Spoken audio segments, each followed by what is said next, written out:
Hello les cabistes, mettre la touche de finition sur une belle vieille ancienne, c'est souvent ça qui finit tout. Ici on m'a demandé d'apporter la touche finale sur une auto qui a été restaurée, mécanique et carrosserie. Je vous montre ça.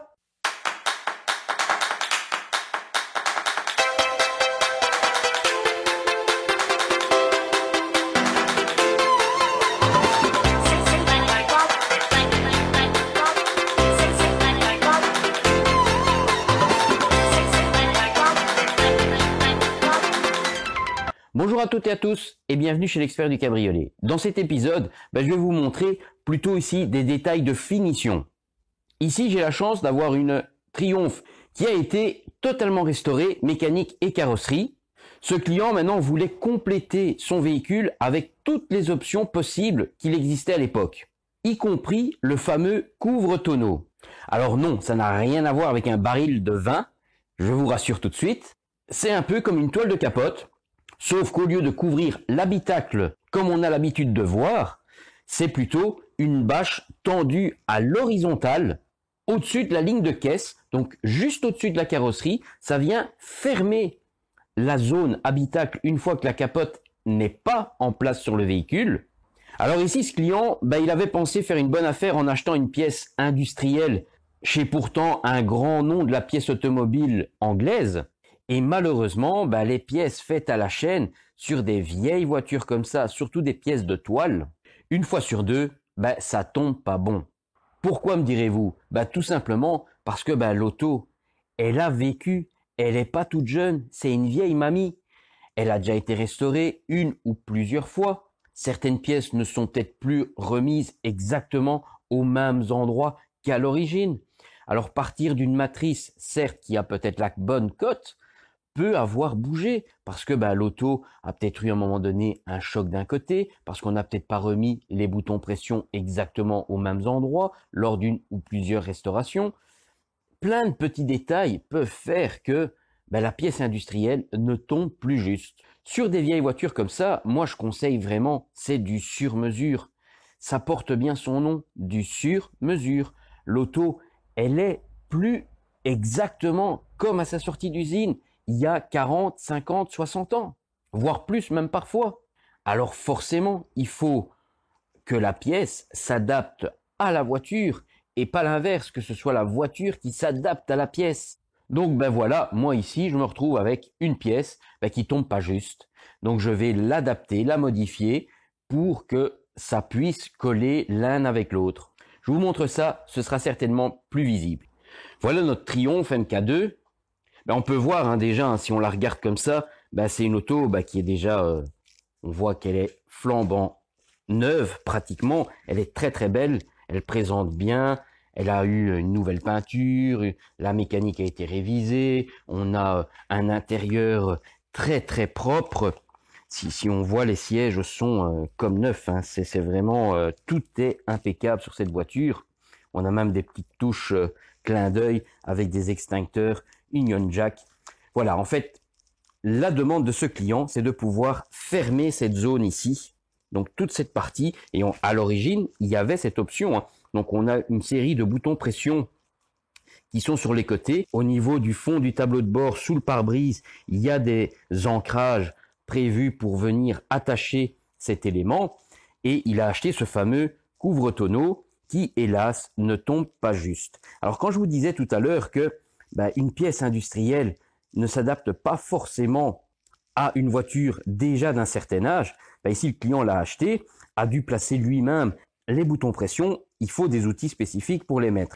Donc si on regarde notre bouton pression extérieur, ça va, il n'est pas abîmé, il a été mis proprement, mais si on regarde côté intérieur, on voit que l'écrasement, c'est pas l'idéal. Normalement, on doit avoir quelque chose de plutôt propre, bien arrondi, une belle courbure. Alors après, si on regarde ici, on se retrouve, il y a un trou. Et pourquoi il y a un trou? Très certainement qu'à l'origine, le prédécoupage fait en usine disait que le bouton pression devait être à cet emplacement, sauf que sur la carrosserie, le bouton a peut-être été bougé à un moment donné lors d'une des restaurations. On a bouché le trou existant et on l'a déplacé de quelques centimètres. Résultat, le pré-trou fait à l'avance ne colle plus. Et on se retrouve à avoir des trous comme ça, plusieurs endroits qui ne sont pas honorés et on a dû refaire un trou à côté. Le problème en fait ici avec ce couvre-tonneau, c'est que rien ne correspond avec la partie avant. Donc moi je pense que lors d'une des restaurations, on n'a pas bien repositionné les petits ergots, ils ont été plaqués beaucoup trop près, on n'a plus accès, mais en plus de ça, je pense qu'il y a peut-être aussi un problème de longueur, le couvre-tonneau est peut-être un peu trop court. À ça, vous rajoutez que les boutons se retrouvent plus loin, il manque vraiment de la longueur. Voilà, si on regarde ici par exemple, c'est ce que je vous dis, on a ces fixations qui tiennent le bas du joint pare-brise, on est juste devant le volant et on a ce fameux bouton pression, la partie mâle entre autres, et je ne sais même pas passer mon doigt entre la tête et le joint de pare-brise. Donc imaginez passer une longueur de toile qui a en plus un bouton pression femelle en métal qui a une certaine largeur, il faut aller engager ça dans le cylindre, c'est impossible. On n'a même pas 5 mm entre la tête et le bord du joint. Donc si c'était peut-être sa position originale, parce que moi à cette époque-là j'étais pas né, mais moi je trouve que c'est beaucoup trop près, ça devrait être légèrement plus décalé vers l'arrière, mais ici comme je vous dis on a un problème de longueur à mon avis par rapport à la toile, donc je vais modifier tout ça afin qu'on puisse quand même positionner cette pièce. Voyez ce que je vous disais en fait, donc j'ai positionné la bâche grossièrement pour un petit peu que vous puissiez voir. Sur l'arrière, là ça correspond, on va dire presque parfait, et dès qu'on arrive sur les côtés, on peut se rendre compte qu'on a un problème. Les pressions avaient un pré-trou de fait à cet endroit, et regardez où le client a dû faire lui-même la mise en place. Donc il y a très certainement un problème, soit à la conception, soit sur les gabarits utilisés. C'est la même chose pour le bouton du milieu, et encore la même chose pour le bouton de devant. On a nos trous qui sont carrément à côté de la pompe. Et si on regarde bien, même celui que le client a fait, on est très très près du bord. Il n'y a quasiment plus de tissu. On est vraiment à fleur du bord. Donc ça risque à un moment donné de s'étirer et de se déchirer. Même chose pour l'avant. Il manque clairement de la longueur. Je ne sais pas si on le voit bien. Vous voyez, nos boutons pression sont là-bas. Et on est 5 cm en retrait. Donc là, il y a un petit souci. Voilà, on peut hélas constater qu'ici, la pièce faite en usine à grande série ne tombe pas juste du tout. Les pré-trous ne sont pas bons, la longueur n'est pas bonne. Ça ne serait pas arrivé avec du sur-mesure, puisqu'on crée la pièce sur-mesure à la voiture. Alors ici, il y a évidemment plein de possibilités pour modifier ça. Soit je travaille la toile, je rajoute des morceaux, je fais des petites biques à droite, à gauche, ce qui personnellement, je pense, ne va pas être très joli. Alors certes, c'est pas un concours d'élégance cette bâche, mais tant qu'à faire, autant faire quelque chose de joli et de propre. Alors puisqu'ici on a des points d'ancrage qui sont mobiles, autant retravailler à partir des points d'ancrage.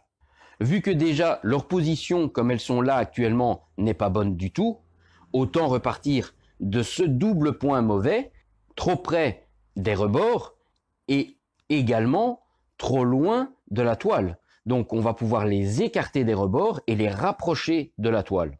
D'une pierre deux coups, on ne touche pas à la longueur réelle de la toile pour ne pas aller rajouter une esthétique moins jolie. On fait une manipulation sur la voiture qui est plutôt discrète parce que ça se verra pas au final ce que je vais faire. Ça pourra très bien passer pour un positionnement initial et de cette manière on fera rentrer les choses dans l'ordre. Alors je vais un petit peu vous montrer ce que je vais faire.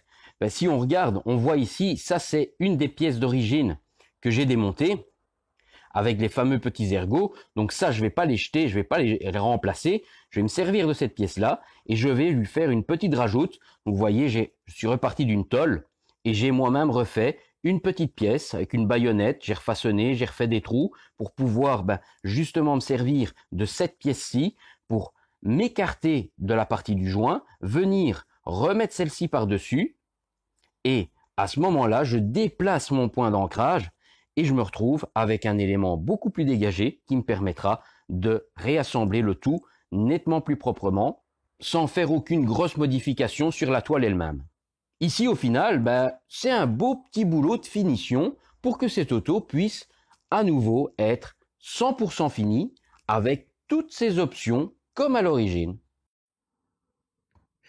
Voilà, si je présente bien la bâche, on peut voir que elle est tendue de l'arrière jusqu'à l'avant. Donc là, je ne sais pas tirer plus.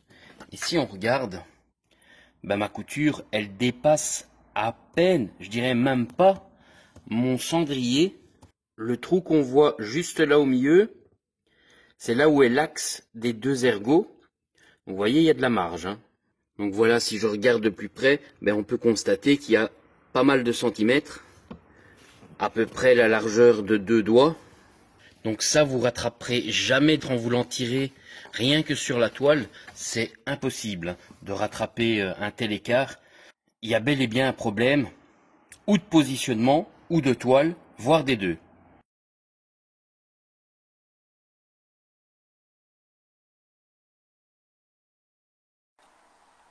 Alors voici la modification que j'ai opérée. Donc voilà la fameuse plaque qui était contre ce joint. Je l'ai rapproché de 5 cm vers l'avant.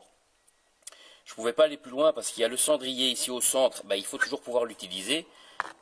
Je ne sais pas si le client fume ou pas, mais c'est son libre choix. J'ai fait la même chose sur le petit axe latéral. Celui-ci, si on se rappelle, il était vraiment contre, il était ici, contre le joint caoutchouc.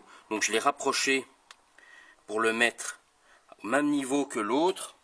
Et idem sur le côté en face, j'ai remis ma petite tutute au niveau de la grille de ventilation. Et lui aussi, il était vraiment contre l'élément. Lui, il touchait même carrément le joint caoutchouc.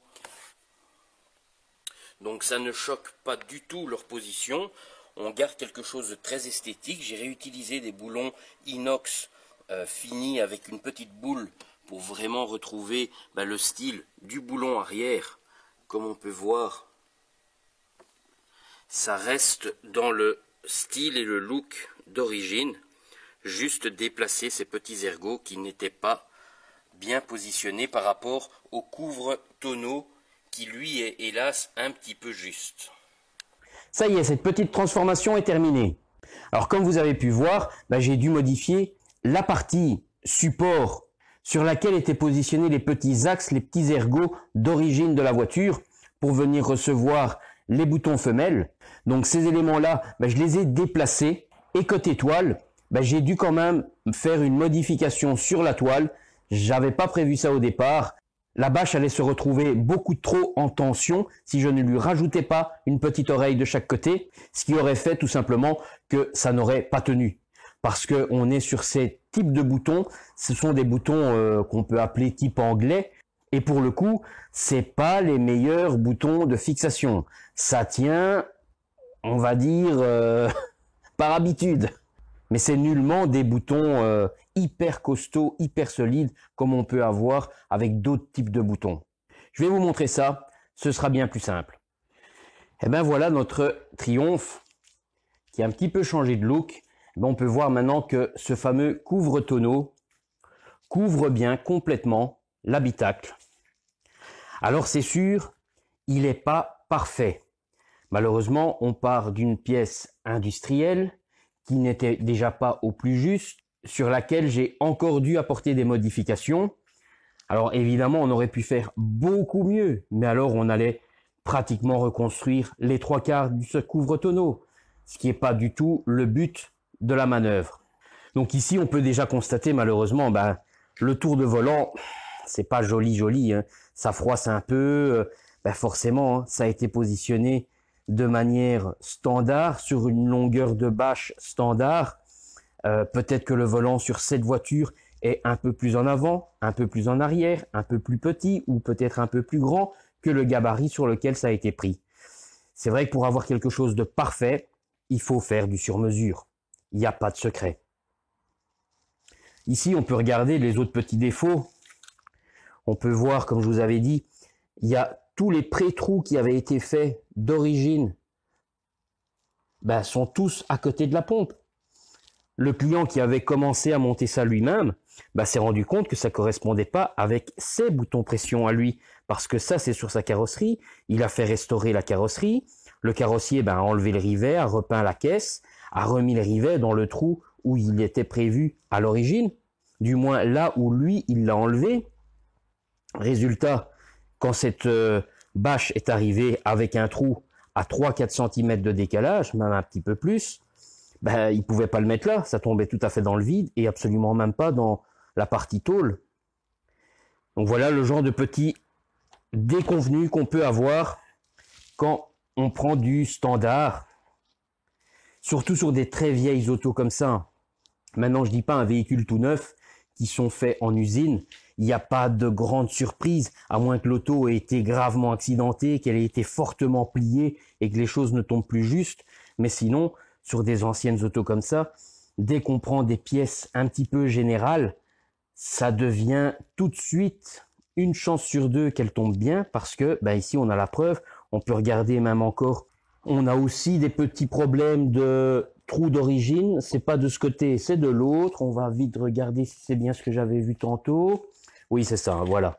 Ici, vous voyez, on a également, en fait, la moitié, si pas les 3/4 des trous prévus par le constructeur ne tombaient pas bon sur cette voiture. Le client a dû refaire tous des trous. Et par moment, il tombait, mais vraiment à ras. Quand vous voyez ici, le bouton est à fleur. Et c'est la même chose en face, il est aussi vraiment à fleur.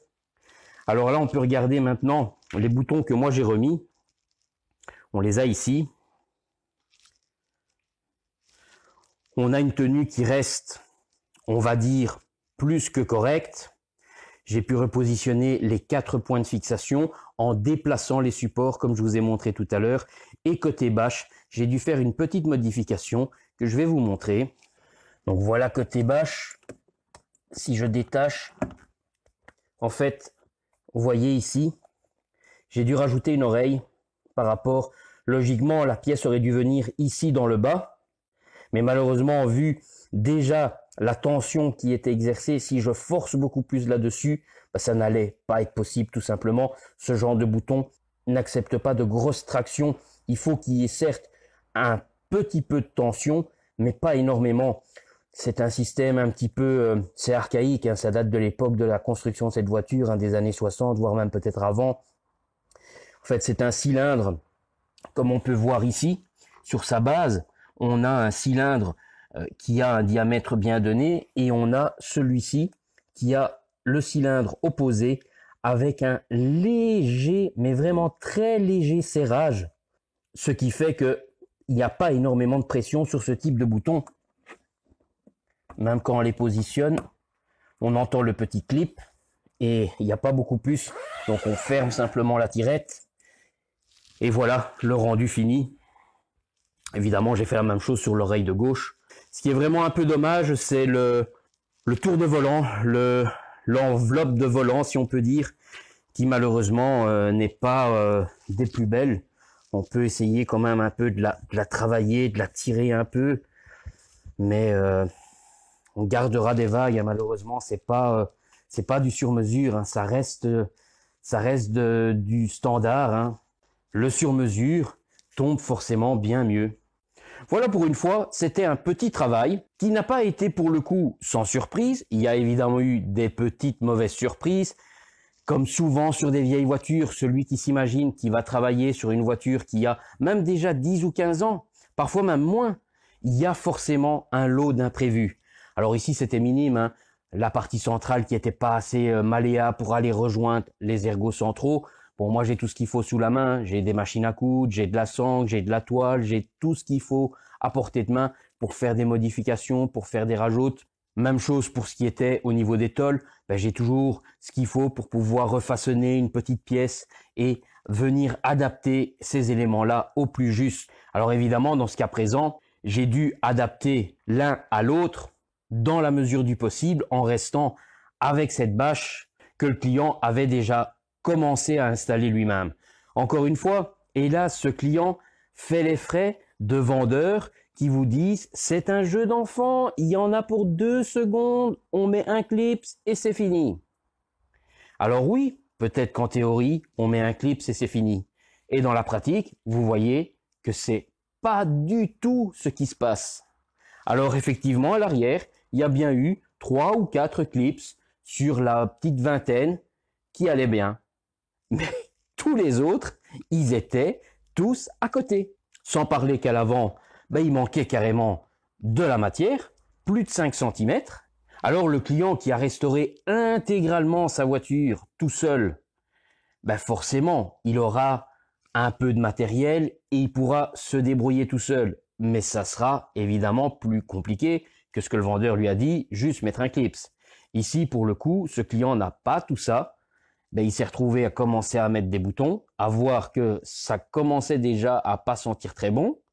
Et une fois qu'il a tendu un peu le bazar, il n'y a plus rien de bon du tout. Il manquait de la matière et il a dû se rabattre sur la solution d'aller apporter son auto et cet élément acheté pourtant neuf qui n'est pas juste par rapport à l'auto.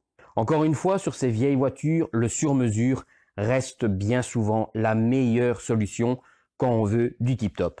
Ici, évidemment, il y a des petites traces à droite, à gauche, les pré-trous qui sont pas bons, un des trous à l'avant que le client avait fait lui-même au hasard et aussi complètement décalé. Bon, malheureusement, maintenant, ce client va faire avec. Il n'a plus le choix. Les trous déjà faits, je ne sais pas les faire disparaître, à moins de recréer une nouvelle bâche. Mais voilà, dans l'ensemble, on a quand même récupéré quelque chose de plutôt très correct. On a une tension qui reste, dans la mesure du possible, plutôt belle, mis à part ce petit cerclage de volant qui, à mon goût, n'est pas des plus jolis, vu toutes ces petites frises. Voilà, si vous avez aimé, n'hésitez pas, un petit pouce bleu, n'hésitez pas à vous abonner si ce n'est pas déjà fait, et à bientôt, ciao ciao.